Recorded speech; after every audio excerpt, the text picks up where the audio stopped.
Hello, and thank you for watching. My name is Paris Waicheki Vergara. I'm a fourth-year undergraduate student at the University of Florida studying health science and neuroscience with a minor in Spanish. Today, I will be presenting my College of Public Health and Health Professions honors thesis titled Evaluating the Efficacy of a School-Based Sexual Abuse Prevention Program, Safer Smarter Kids, for Elementary-Aged Children.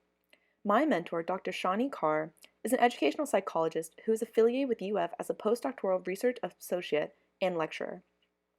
I've had the great privilege of working alongside her in this endeavor, and I'm excited to share our findings. Let's begin. I want to start by introducing the Lawrence Kids Foundation. Lauren Book, the founder and CEO, was a victim of child sexual abuse, CSA, and is now one of the leading advocates for CSA prevention in the United States. Her organization has touched the lives of thousands of people all across the nation through her in-school curriculum and awareness campaigns. In 2011, the Florida legislature passed the Walk in Their Shoes Act that pledged a generous grant to Lawrence kids in order to fund school-based CSA education. This pilot study is sponsored by Lawrence Kids with the goal of understanding how effective the Safer Smarter Kids, SSK, curriculum is in achieving its goal of empowering communities in the fight against CSA. In order to appreciate why this type of research is meaningful, I want to share a brief background on CSA. As a disclaimer, this information may be triggering to some individuals, so please feel free to exit out of this presentation at any time if you feel uncomfortable. According to the National Center for Victims of Crime, 1 in 5 girls and 1 in 20 boys is a victim of child sexual abuse. According to the 2015 National Intimate Partner and Sexual Violence Survey, 11 million females and 1.5 million men reported that their first completed or attempted rape occurred prior to the age of 18. Victims are roughly 4 times more likely to develop symptoms of drug abuse, 4 times more likely to experience PTSD as an adult, and 3 times more likely to experience a major depressive episode as an adult. These are just a few of the horrifying statistics. In addition, CSA is often underreported, which means the numbers could be higher. One last piece of vital information is that as many as 93% of CSA perpetrators are relatives or acquaintances. This makes the problem even more complex because children typically trust their family and family friends. Historically, CSA prevention programs have focused on stranger danger.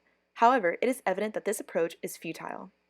The SSK curriculum takes a different approach by teaching children and their families about personal safety and trusting their instincts. Now let's move on to the methods. We chose a quasi-experimental dependent sample pre-post test design. We began by collecting child assent and parental consent from each of the 32 participants. Next, we administered the 24-item pre-test to establish a baseline for learning performance. Afterwards, the children began the 6-lesson in-school program that included educational videos, interactive worksheets, and take-home activities, all administered by me. I was trained in curriculum delivery by my PI.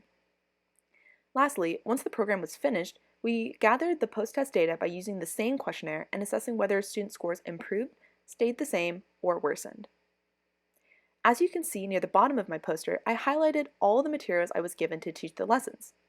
This pilot study was specifically evaluating the 3rd grade SSK curriculum. For 6 consecutive weeks during the spring of 2020, I taught the lesson plans and engaged with the participants. It was an amazing experience. Nextly, I'd like to highlight the results of our study. Of the 32 students, approximately 72% scored higher on the post-test than the pre-test. On average, each student's post-test score was 2.6 points higher than their pre-test. We have evidence to support that this pilot study was successful in meeting its objectives. Now on to the discussion. Upon analyzing the results, there is sufficient information to validate the efficacy of the SSK curriculum as we had hoped. This pilot study, along with others like it, demonstrates the necessity for more CSA education and awareness campaigns across the U.S. CSA prevention, intervention, and research should continue to be funded by the government and other nonprofit agencies. With regard to limitations, though the school has a demographically representative student body, the small sample size restricts the generalizability of the data.